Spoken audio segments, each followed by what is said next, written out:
মা আমি একটু করে দিই দাও। না না লাগবে না, আমি আরে দাও না, আর দাও, আমি ফ্রি আছি। শোন আমার কথা, আমি করে নেবো। আরে না না, তোমার কষ্ট একটু দাও। আমার কথা শোন, আমি করে নিতে পারবো। বিছানাটা করে দিই। আমি করে নিতে পারবো, তুই যা, আজকে তুই ফ্রি আছিস, একটু যা ফোনটা একটু পারলে বই নিয়ে পড়তে বস, আমি করে নেবো। যা যাও শোনা, আমি সব কাজ করে নেবো।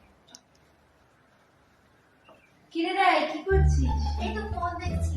শোনা আজকে তো ঘুরে আসবো, হ্যাঁ বিকেলবেলা। ঘুরতে যাবি মানে? তোর কোনো কাজ নেই? না আমি ফাঁকা আছি। ও, আন্টি কোথায়? আমি ওই ঘরে কাজ করছি। আচ্ছা, ঠিক আছে, আমি আন্টির সঙ্গে দেখা করে আসি। আচ্ছা, আন্টি কেমন আছো? আরে বস বস বস, বল কেমন আছিস? ভালো আছি, তুমি কেমন আছো? আর এই চলছে রে, দেখ না কাজ করতে করতে জীবন শেষ। আর মধ্যে শরীরটা ভালো না, গলাটা বসে গেছে।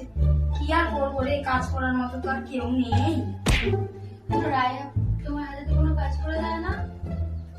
থাক, ওর কথা আর বলিস না। সকাল দিয়ে উঠে বই নিয়ে পড়তে বসছে, মোবাইল দেখছে, আমাকে দেখছে, একবার করে চলে যাচ্ছে। কিছু করার নেই রে আমার। যার বড় মেয়ে থাকতে আমাকে এত কাজ করতে হয়। কপাল, সবই কপাল, বুঝলি?